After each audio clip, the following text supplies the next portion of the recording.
जय हिंद दोस्तों, स्वागत है आप सबका। आज के टॉप डिफेंस हेडलाइंस है। भारत कर सकता है हाइड्रोजन बम का परीक्षण, पाकिस्तान की तरफ से दावा। भारतीय नौसेना को मिला तीसरा स्टेल्थ डिस्ट्रॉयर इंफाल। भारतीय सेना के 550 फ्यूचर रेडी कॉम्बैट व्हीकल में अत्याधुनिक तकनीक जोड़ी जाएगी। अगले 5 सालों में तेजस मार्क 2 फाइटर जेट अपने उत्पादन में आ जाएगा। चलिए बढ़ते पहले डिफेंस अपडेट की तरफ, जो कि थर्मोन्यूक्लियर बम यानी कि हाइड्रोजन बम को लेकर आ रही है। पाकिस्तान के थिंक टैंक की तरफ से यह दावा किया जा रहा है कि जिस तरीके से रशिया अब सीटीबीटी यानी कि comprehensive nuclear test ban treaty से हाथ पीछे खींचने की प्रक्रिया शुरू कर रहा है, ऐसे में अब दुनिया भर में जो परमाणु निशस्त्रीकरण का प्रयास है उसे लेकर अब भविष्य की चिंताएं बढ़ चुकी हैं, क्योंकि सीटीबीटी दुनिया भर में किसी भी परमाणु हथियार परीक्षण विस्फोट या फिर किसी अन्य परमाणु विस्फोट को प्रतिबंधित करता है। लेकिन रशिया अब इस संधि से धीरे धीरे हाथ पीछे खींच रहा है। दोस्तों, जहां तक सीटीबीटी पर साइन करने की बात है तो ब्रिटेन, फ्रांस और रशिया इस ट्रीटी पर हस्ताक्षर करके पुष्टि भी कर चुके हैं। वहीं अमेरिका, इजराइल और चीन ने भी हस्ताक्षर किए, लेकिन उन्होंने इसकी पुष्टि नहीं की है। लेकिन भारत, पाकिस्तान और उत्तर कोरिया ने सीटीबीटी पर ना तो हस्ताक्षर किए हैं और ना ही इसकी पुष्टि की है। अब बात यहां पर दोस्तों साफ हो जाती है कि रूस अब फिर से अपने परमाणु परीक्षण शुरू कर सकता है, और अगर वो ये निर्णय लेता है तो जो अन्य परमाणु सशस्त्र देश हैं वो भी ऐसा करेंगे। पाकिस्तानी थिंक टैंक नेटवर्क के रिसर्चर शेर अली काकर ने बताया कि अमेरिका भी अपने परमाणु परीक्षण से रशिया को जवाब दे सकता है, लेकिन भारत अपने थर्मोन्यूक्लियर हथियारों का परीक्षण कर सकता है। पाकिस्तानी विश्लेषक की तरफ से दोस्तों ये भी कहा जा रहा है कि भारत ने जब 1998 में परमाणु परीक्षण किया था तो उसी दौरान भारत ने थर्मोन्यूक्लियर क्षमताओं को हासिल कर लिया था और परमाणु शस्त्र देशों के क्लब में शामिल हो गया। और भारत, जो कि चाइना को अपना मुख्य प्रतिद्वंदी समझता है और उसके खिलाफ भारत रणनीतिक प्रतिरोधक क्षमता तैयार करता है, तो थर्मोन्यूक्लियर क्षमता को भारत हासिल करके इसे प्रूव करने की कोशिश करेगा, जिससे दक्षिण एशिया में हथियारों की एक नई दौर शुरू हो सकती है। थर्मोन्यूक्लियर हथियार यानी कि हाइड्रोजन बम, ये परमाणु बमों की तुलना में काफी खतरनाक और शक्तिशाली होते हैं, जो पूरी तरीके से परमाणु विखंडन पर निर्भर होते हैं। यह हथियार अपनी विस्फोटक ऊर्जा परमाणु विखंडन और संलयन की एक संयुक्त ऊर्जा से प्राप्त करते हैं, और ऐसे हथियार विनाशकारी साबित हो सकते हैं। ऐसे में दोस्तों, अगर रशिया पूरी तरीके से सीटीबीटी से हाथ वापस खींच लेता है तो ऑब्वियस सी बात है वो परीक्षण करेगा, और साथ ही साथ अमेरिका उसका जवाब देगा, तो दुनिया भर में इसकी होड़ लग जाएगी कि कौन शक्तिशाली है। ऐसे में भारत भी ऐसा कर सकता है, ये पाकिस्तानी थिंकर्स का मानना है। हालांकि 1998 में जब भारत ने परमाणु परीक्षण किया था दोस्तों, उस दौरान भारत पर कई तरीके से नजर रखी गई ताकि भारत ये परीक्षण ना कर पाए। जहां तक बात थर्मोन्यूक्लियर यानी कि हाइड्रोजन बम की है, तो भारत के पास वो टेक्नोलॉजी है, इसमें कोई दो राय नहीं है। चलिए बढ़ते नेक्स्ट अपडेट की तरफ।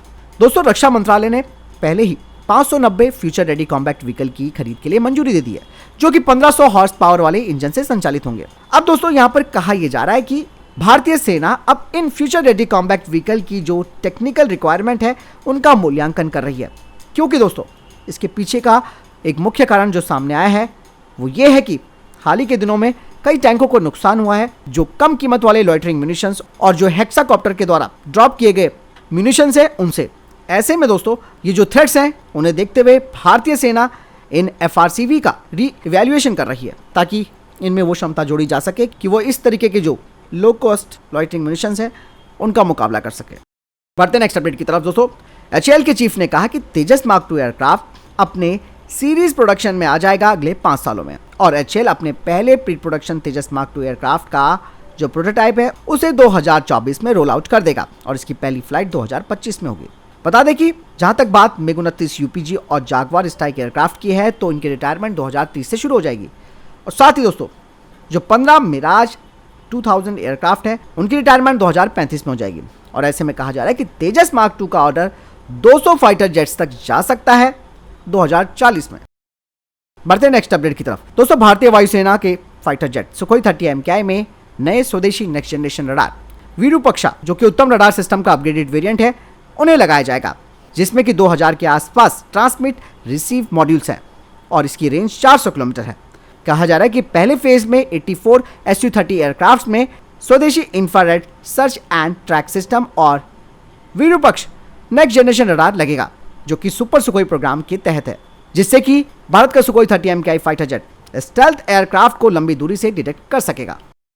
चलिए बढ़ते नेक्स्ट अपडेट की तरफ। दोस्तों, HAL की एक टीम यूएस की फर्म हनीवेल और जनरल एटॉमिक्स के साथ ट्रेनिंग कर रही है, जिसका उद्देश्य TPE 331 इंजनों की मेंटेनेंस, रिपेयर और ओवरहॉल करना। और ये जो TPE 331 इंजन है वो MQ-9B आर्म ड्रोन्स पर भी लगा हुआ है। बढ़ते नेक्स्ट अपडेट की तरफ।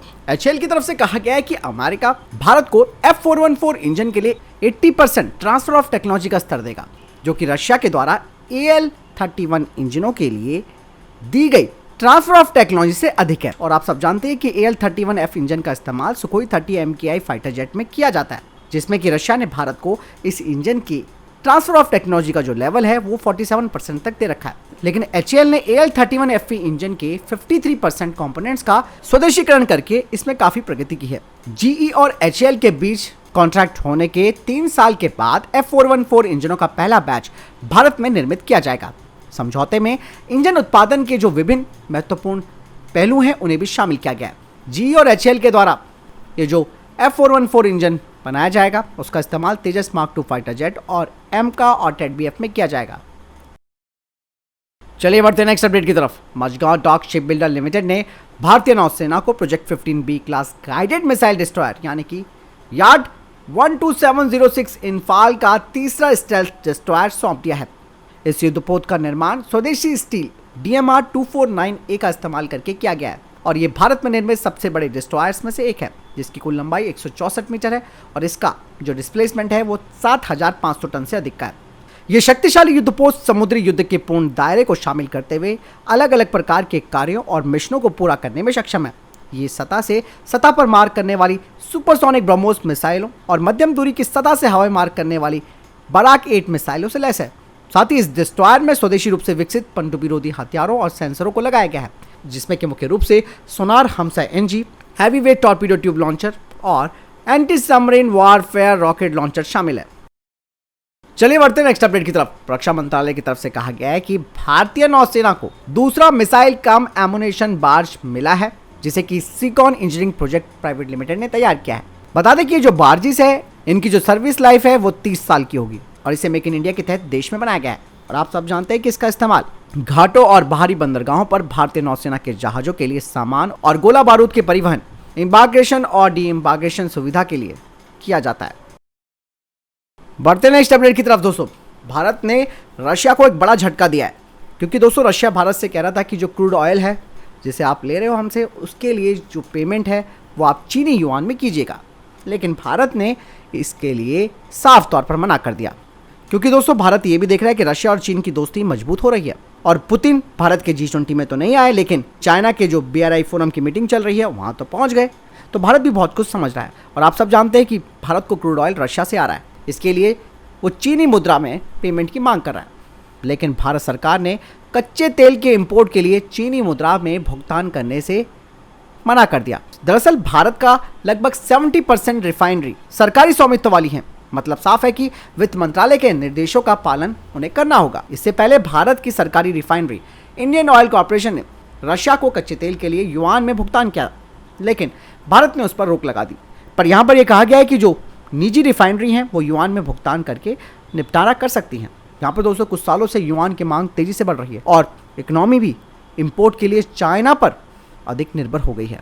वहीं रशिया के जो जितने भी उद्योगपति हैं वो व्यापार युआन में कर रहे हैं। इससे चीनी मुद्रा डॉलर की जगह सबसे अधिक कारोबार करने वाली मुद्रा बन गई है और चाइना भी यही चाहता है।